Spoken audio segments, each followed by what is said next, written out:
വിപ്ര ന്യൂസിലേക്ക് സ്വാഗതം. ഇന്നത്തെ വാർത്താ അപ്ഡേറ്റുകൾ അയന അറിയിക്കും. 30ാമത് കേരള അന്താരാഷ്ട്ര ചലച്ചിത്രോത്സവത്തിന് തുടക്കമിട്ട് തലസ്ഥാന നഗരി.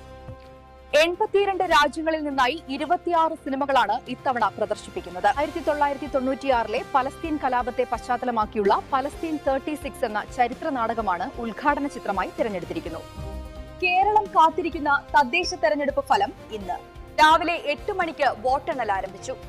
വോട്ടിംഗ് പോൾ കുറവാണെങ്കിലും ശുഭപ്രതീക്ഷയോടെ മുന്നണി. 2 ഘട്ടങ്ങളായി നടന്ന തെരഞ്ഞെടുപ്പിൽ മട്ടന്നൂർ നഗരസഭയൊഴികെ സംസ്ഥാനത്തെ 1199 തദ്ദേശ സ്ഥാപനങ്ങളിലെ 23,576 വാർഡ് 144 കേന്ദ്രങ്ങളിലും 14 കളക്ടറേറ്റുകളിലുമായാണ് വോട്ടെണ്ണൽ. 2020-ലെ തെരഞ്ഞെടുപ്പിനേക്കാൾ 2.26% കുറവാണ് ഇത്തവണ പോളിംഗ്.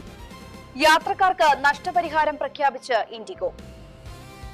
രാജ്യവ്യാപകമായി വിമാന സർവീസ് മുടങ്ങി യാത്രക്കാരെ പ്രതിസന്ധിയിലാക്കിയ സാഹചര്യത്തിൽ യാത്രക്കാർക്ക് നഷ്ടപരിഹാരം പ്രഖ്യാപിച്ച് ഇൻഡിഗോ. കൂടെ 10,000 രൂപയുടെ ട്രാവൽ വോച്ചറും നൽകും. ഇൻഡിഗോയുടെ പരാജയം വ്യോമയാന മേഖലയിലെ നിയന്ത്രണ കേന്ദ്രീകരണത്തെക്കുറിച്ചുള്ള ആഴത്തിലുള്ള പ്രശ്നമാണെന്ന് പ്രതിപക്ഷവും വ്യവസായ സാമ്പത്തിക വിദഗ്ധരും വിമർശിച്ചത് കേന്ദ്രത്തിന് സമ്മർദ്ദം കമ്പനിയുടെ പ്രവർത്തനങ്ങളെ നിരീക്ഷിക്കുവാൻ 8 സീനിയർ ഫ്ലൈറ്റ് ഓപ്പറേഷൻസ് ഇൻസ്പെക്ടർമാരടങ്ങുന്ന സംഘത്തെ ചുമതലപ്പെടുത്തിയിരിക്കുകയാണ്.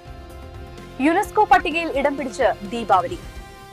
വ്യാഴാഴ്ച ഡൽഹി ചന്ദ്രൻ നടന്ന യുനെസ്കോയുടെ സാംസ്കാരിക പൈതൃക സംരക്ഷണ സമ്മേളനത്തിലാണ് പട്ടികയിൽ ഇന്ത്യയിൽ 16ാമത്തെ ഇനമായി ദീപാവലി കയറിയത്.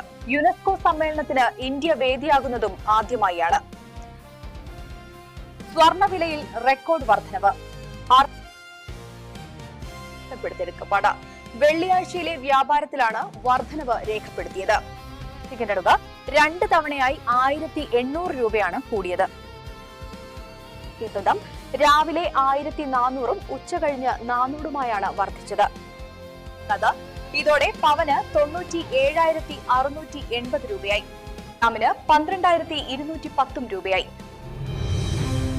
ഫെഡ് റിസർവ് നിരക്കിൽ 0.5% കുറവ് വരുത്തിയെന്നതും വരും വർഷം ഒരു തവണ കൂടി നിരക്ക് കുറച്ചേക്കുമെന്ന സൂചനയുമാണ് സ്വർണ്ണവില കൂടാൻ കാരണമായത്. വർദ്ധിച്ച വ്യാവസായിക ആവശ്യകത, കുറഞ്ഞുവരുന്ന ശേഖരം എന്നിവയാണ് വെള്ളിയുടെ വിലയിലും കുതിപ്പിന് കാരണമായത്. കൂടുതൽ വാർത്താ അപ്ഡേറ്റുകൾക്കായി വിപ്ര ന്യൂസ് സബ്സ്ക്രൈബ് ചെയ്യുക.